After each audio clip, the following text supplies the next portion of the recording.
Bullying is a serious health problem that can lead to lifelong struggles with depression and anxiety for our kids and into adulthood. That is according to a new report from a leading panel of experts with the National Academies of Science, Engineering, and Medicine. Now, victims may also struggle with learning, have trouble sleeping, have stomach problems or headaches, and a bullied child is more likely to contemplate suicide. Researchers say bullying can start as early as preschool. It ends up peaking during the middle school years. So if you have young kids, if you have preteens, this is a story that you're going to want to hear. Dr. Gregg Jantz joins us to talk about bullying. Yes. This has gotten, I try to think back to when we were kids. It was happening then, but now kids are dealing with so much more pressure, it seems like, certainly when it comes to technology. Well, we have social media now, so there's a lot of different ways for us to do bully behavior.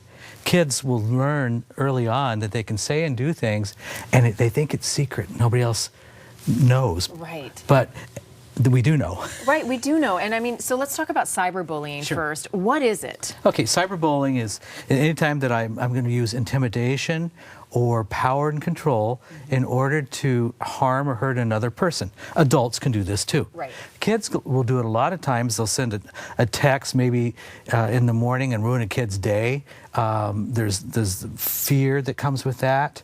Now, one of the things that happens, we know about 40% of kids report that they're victims of cyberbullying, but we probably feel the numbers higher than that. We do. We do, yes. And so you have people who will post anonymously. Yes. So it's a lot easier to be really nasty to somebody if you don't have to do it to their face. And if we're text messaging, we can just do it in groups, and we can gang up on other kids. Right. And so this happens a lot more frequently than parents ever realize.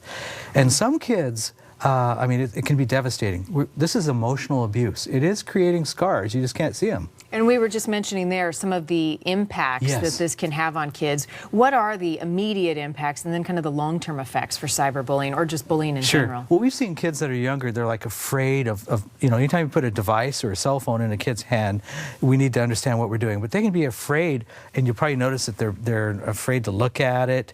Their relationship with that device changes. Oh, no kidding. So a lot of times they're afraid or they don't want to be on it.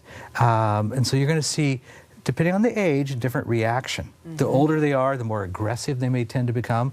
Boys and girls typically handle it differently. And so we need to remember that. We also need to remember that the average age to exposure to pornography on the internet is about age 10. Oh my gosh. So we're seeing exchange of pictures. We're seeing kids that are really sharp with digital, and they're changing in faces, and they're sending things saying it's something it's not. And so this comes in many different forms. Yeah, I guess I notice with my kids, I have, my oldest is 11, how quick they are to learn the technology. Oh, they're showing me things to do on devices that I didn't even know how to do. So how do you bring this up with your kids? If maybe you're looking and you notice they're scared of their device, signs to look for and how to approach them about it so that you can have that conversation. Technology is something we've got to keep an ongoing discussion with our kids.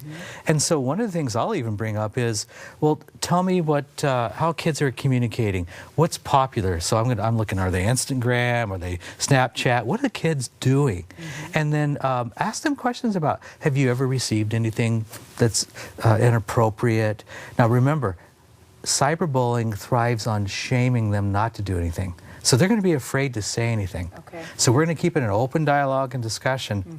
And we need to talk to them about who are they communicating with. Are you receiving unwanted messages? Keep asking the questions. Let's talk about it. Yeah, for sure. All right, so an important conversation we need to make sure that we're having. I guess I know we're out of time, but I would just like to take the device away. Does that end up backfiring? We can't do that. I had a son who didn't have a device all of 8th grade. He survived? He's okay. I'm going to tell my incoming 6th grader that. Dr. Jantz, thank you. This is an important topic that will stay with kids, so glad we're addressing it. Yes, let's talk about it. Matt. Parents, put your foot down. It's not easy, we know.